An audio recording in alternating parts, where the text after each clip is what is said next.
नमस्कार, आप देख रहे हैं IBC 24 और MPCG 2020 में आप सभी का बहुत बहुत स्वागत है। मैं हूं आप सभी के साथ रचना नीतीश और मैं हूं आपके साथ आकांक्षा। आपके लिए हम लेकर आए हैं दिन भर की मध्य प्रदेश छत्तीसगढ़ की बड़ी खबरें। तो आइए शुरुआत करते हैं MPCG 2020 की।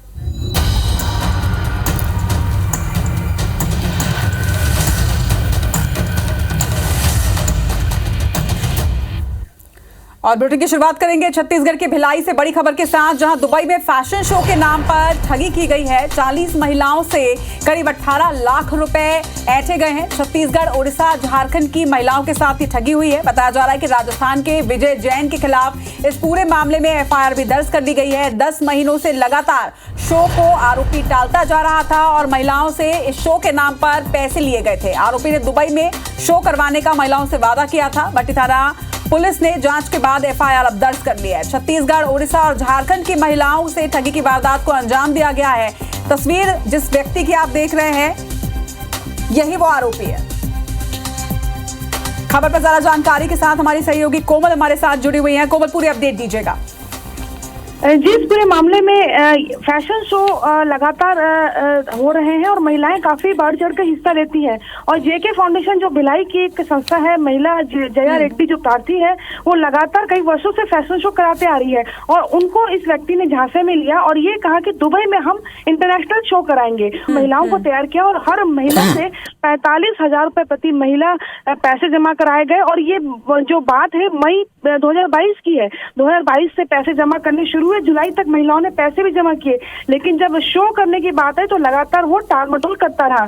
और करीब 8 बार डेट देने के बाद में जब शो कैंसिल हुआ, तब प्रार्थी को लगा कि उन लोग ठगे गए हैं। तो उन्होंने 10 महीने पहले वह आवेदन दिया, अगस्त में उन्होंने आवेदन दिया कि हमारे साथ ठगी हुई है और इस व्यक्ति के खिलाफ में मामला दर्ज किया जाए। पर भट्टी थाना पुलिस में पूरी जांच के बाद 10 महीने के बाद आज मामला दर्ज हुआ है। जी चलिए, तमाम जानकारी के लिए आपका बहुत बहुत शुक्रिया कोमल। तो FIR दर्ज कर ली गई है और उम्मीद है कि जल्द से जल्द गिरफ्तार भी हो जाएंगे। और आगे बढ़ते हैं रचना। शहडोल में IBC 24 की खबर का बड़ा असर हुआ है। बाइक पर शव ले जाने से जुड़ा हुआ ये पूरा मामला और अब जाकर के कार्रवाई हुई है। 15 दिनों के बाद कलेक्टर वंदना वैद्य को नोटिस जारी किया है। राष्ट्रीय अनुसूचित जनजाति आयोग ने चालक ने लाश ले जाने पर परिजनों से 5,000 रुपए की मांग की थी और अब आयोग ने कलेक्टर से जवाब मांगा है। आपको बता दें 16 मई की घटना थी। IBC 24 ने प्रमुखता के साथ इस हृदय विदारक घटना को बताया था। इस खबर को आप तक हमने पहुंचाया और उसके बाद अब जाकर के कार्रवाई हुई है। कलेक्टर को नोटिस जारी किया गया है।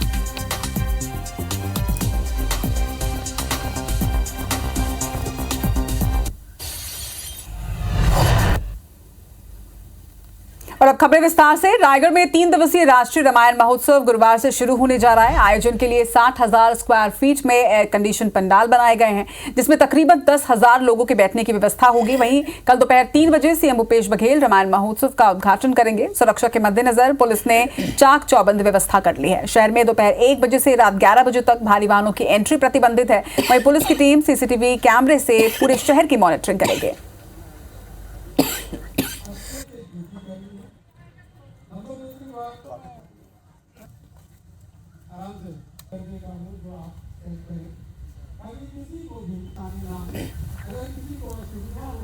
तो रायगढ़ में कल से राष्ट्रीय रामायण महोत्सव की शुरुआत होने वाली है और उसमें सियासी संग्राम जारी है। पूर्व मंत्री और BJP विधायक अजय चंद्राकर ने कहा है कि रायगढ़ में होने वाला रामायण महोत्सव अरण्यकांड पर आधारित है। ये कांग्रेसी राक्षस है, उनका वध इस चुनाव में सुनिश्चित है।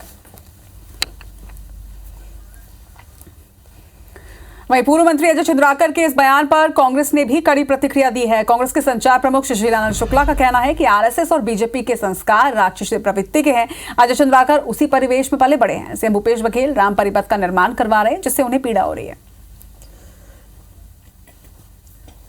खबर सीहोर के सलकनपुर से, जहां मुख्यमंत्री शिवराज सिंह चौहान आज देवी लोक महोत्सव कार्यक्रम में शामिल हुए। इस दौरान मीडिया से चर्चा करते हुए CM ने कहा कि मैया की प्रेरणा से ही वो कुल देवी मां विजयासन देवी के मंदिर परिसर में देवलोक की स्थापना कर पा रहे हैं।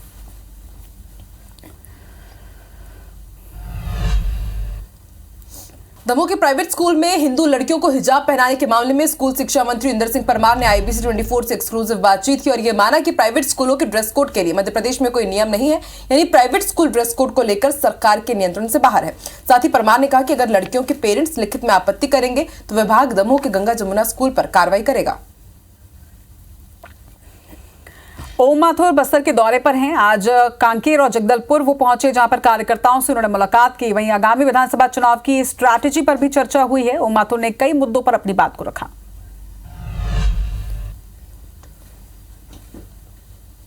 अभी मेरे दौरे के बाद वो भी कोई कार्यक्रम यहाँ करने वाले हैं, तो पैदल आएंगे ना रायपुर से चल के। अच्छा पद यात्रा हो जाएगी उनके नेता ने की है पूरे भारत की यात्रा, भारत जोड़ो यात्रा, तो वो भी करे।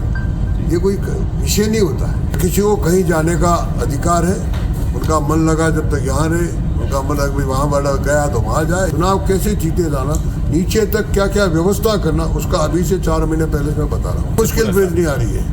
शुद्ध रूप से आने वाले चुनाव में भारतीय जनता पार्टी सरकार बनाने वाली, पूर्ण बहुमत।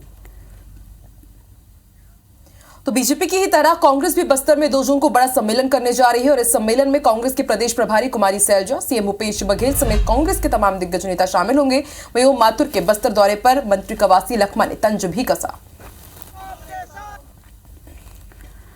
मोदी सरकार के 9 साल पूरे होने पर भाजपा देश भर में आज से 30 जून तक लोकसभा, विधानसभा और बूथ स्तर पर महाजन संपर्क अभियान चलाने जा रही है। इस सम्मेलन में केंद्रीय मंत्री और भाजपा के केंद्रीय पदाधिकारी भी पहुंचेंगे। इसी तरह से हर लोकसभा में विकास तीर्थ कार्यक्रम आयोजित होंगे। हर मतदान केंद्र में घर घर पर संपर्क अभियान चलाया जाएगा। जो हमारा जनसंपर्क ग्वालियर में बीजेपी के पूर्व संभागीय मीडिया प्रभारी सुबोध दुबे और किसान मोर्चा प्रदेश कार्य समिति सदस्य सत्येंद्र सिंह गुर्जर ने पार्टी से इस्तीफा दे दिया। सुबोध ने पत्रकार वार्ता कर सार्वजनिक रूप से इस्तीफा दिया है और बीजेपी पर नजरअंदाज किए जाने का आरोप लगाया। छत्तीसगढ़ के मुख्यमंत्री भूपेश बघेल ने आज बेरोजगारी भत्ता योजना की राशि को ट्रांसफर किया। सीएम भूपेश ने 1,05,395 हितग्राहियों को 32 करोड़ 38 लाख रुपए की राशि ट्रांसफर की है। वहीं बेरोजगारी भत्ता योजना के तहत 1,701 हितग्राहियों को कौशल विकास प्रशिक्षण भी दिया जा रहा है।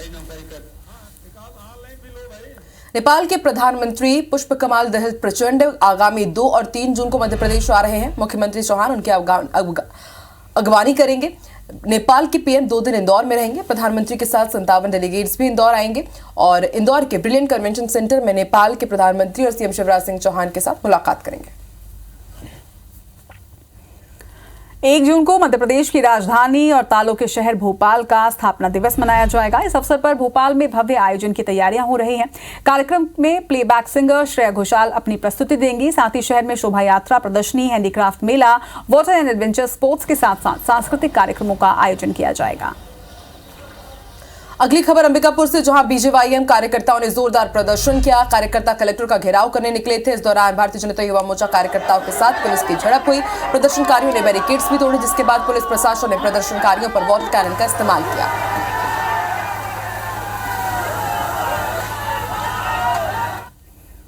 मध्य प्रदेश सरकार ने एक बार फिर से कर्ज लिया है। सरकार ने 2000 करोड़ रुपए का ये कर्ज लिया है, जिसकी मियाद 10 साल के लिए है। बता दें कि सरकार के लगातार कर्ज लेने पर कांग्रेस सरकार को घेर रही है, जिस पर बीजेपी सांसद विवेक सेजवलकर का कहना है कि कांग्रेस का काम हमेशा से विरोध करना है, वो आज भी वही कर रही है। सूरजपुर के केतकी कोयला खदान में बुधवार सुबह स्थानीय ग्रामीणों ने खदान में ताला जोड़ दिया। एसईसीएल के खिलाफ जमकर नारेबाजी की। ग्रामीणों का आरोप है कि एसईसीएल के कोयला उत्पादन की वजह से उनके गांव में पानी का स्तर बहुत नीचे चला गया है, लेकिन उनकी कोई सुन नहीं रहा। ऐसे में ग्रामीणों ने प्रदर्शन किया।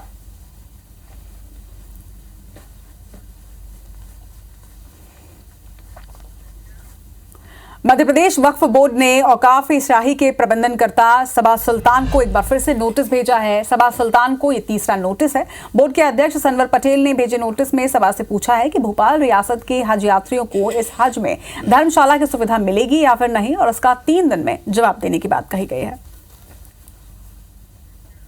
छत्तीसगढ़ विधानसभा चुनाव में इस बार लगभग 6,50,000 नए मतदाता होंगे। इसमें लगभग 4,25,000 ऐसे मतदाता हैं जो पहली बार वोट डालेंगे। इधर भाजपा और कांग्रेस ने भी नए मतदाताओं को अपनी ओर करने के लिए योजना बनाकर उस पर काम करना शुरू कर दिया है।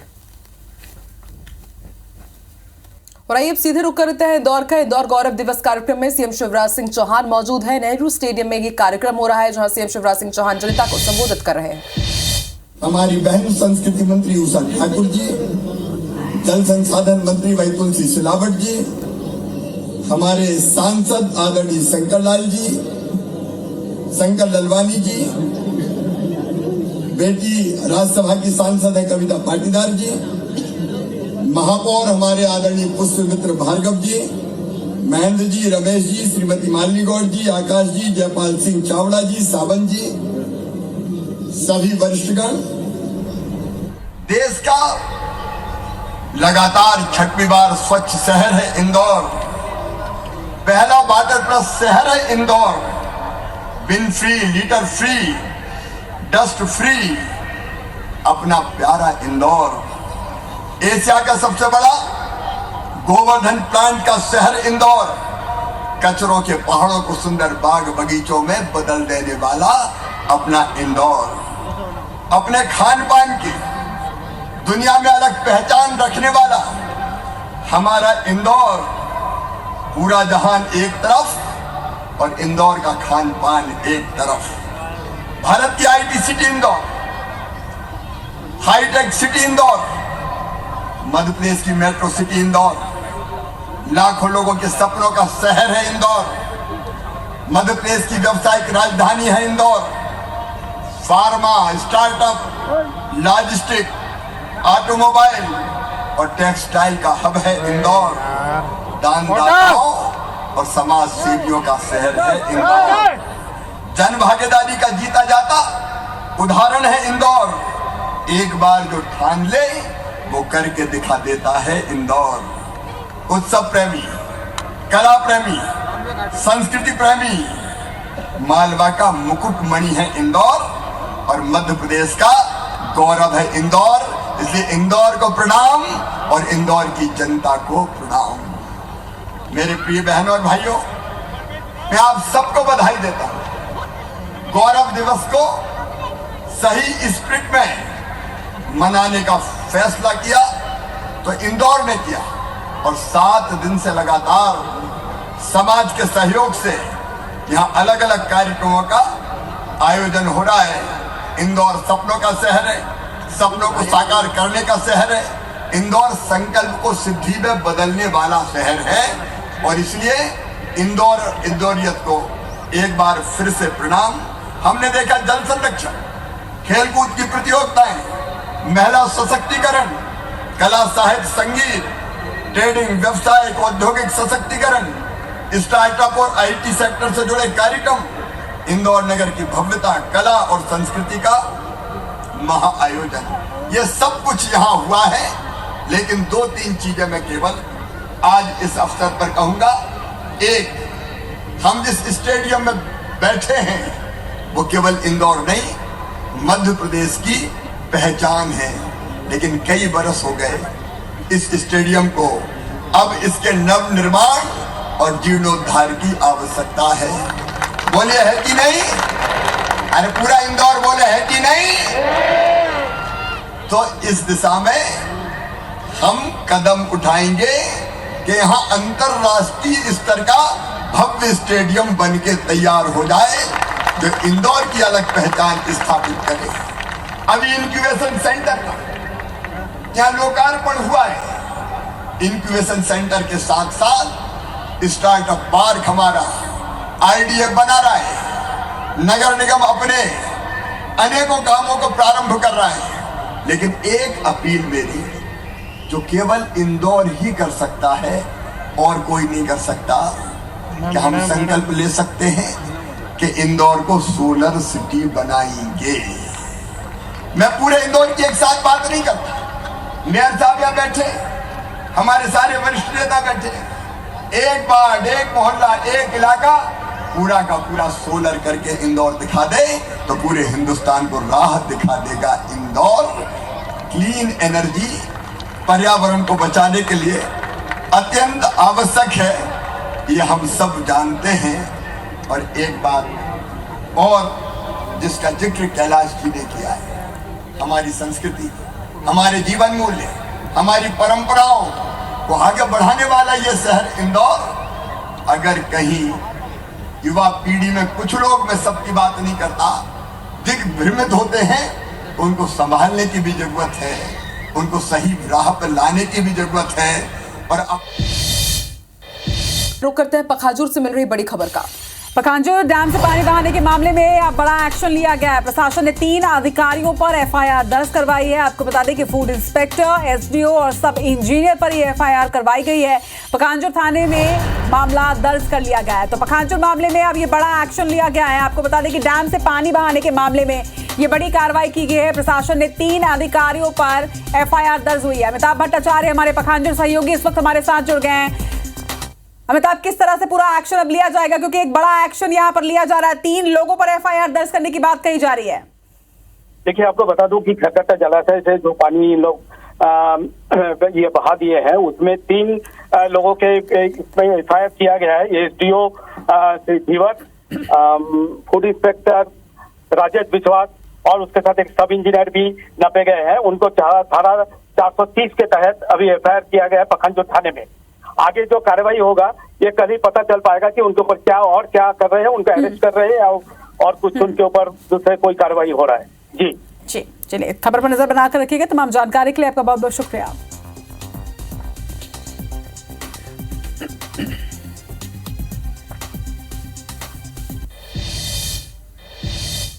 रायपुर के पचपेड़ी नाका स्थित कालड़ा बर्न एवं प्लास्टिक सेंटर में 5 बच्चों को नई जिंदगी मिली, जो 45 से 70% तक जल चुके थे। बच्चों को नई जिंदगी मिली तो उनके परिजनों के चेहरे भी खुशी से खिल उठे।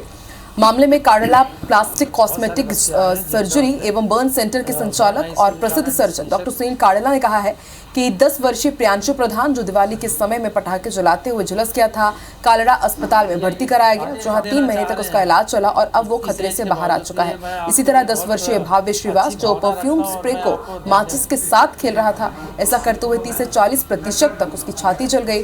भाव्य के जांघ की मांस को निकालकर उसकी छाती पर लगाया गया है और अब वो खतरे से बाहर है। आपको बता दें, कालड़ा बर्न एवं प्लास्टिक सेंटर में बीते 33 वर्षों से जले हुए मरीजों का इलाज किया जा रहा है। इस अस्पताल में 90% तक के जले हुए मरीजों का सफल इलाज किया जा चुका है। कालड़ा बर्न एवं प्लास्टिक सेंटर में एक्सक्लूसिव स्किन बैंक भी है, जो भारत में बहुत ही कम जगहों पर उपलब्ध है। देना चाह रहे हैं। 30 सालों में हमने 50,000 से ज़्यादा बर्न पेशेंट्स का इलाज किया है और इसमें 3 करीब 90% बचे हैं और 60 से 80% में बहुत सारे मरीजों का हमने जान बचाई है। जो जलने के बाद की जो विकृतियाँ होती हैं, उसका इलाज भी यहाँ पर होता है। और जितने ये इलाज हैं, जलने वाले हैं या जलने के बाद की जो विकृतियाँ हैं, ये सब बहुत ही नॉमिनल खर्चे में होता है। मेरे बच्चा बहुत बुरी कंडीशन में था, यहाँ लेकर आए, फिर यहाँ अच्छे से उसका ट्रीटमेंट हुआ। अभी कंडीशन बहुत अच्छा है। इसका 4 बार सर्जरी हुआ है, स्किन ग्राफ्टिंग अभी बेहतर है। अब हालत को तो पहले से अच्छा ही देख रहा हूँ। मैं ड्रेसिंग होता था तो 3 बार गया हूँ। मेरा हृदय एकदम रो डालता था, क्या हो गया मेरी बच्ची का करके। और एमपीसीसी 2020 में आज के लिए इतना ही। हमें दीजिए इजाजत, पर रहिए IBC 24 के साथ। नमस्कार।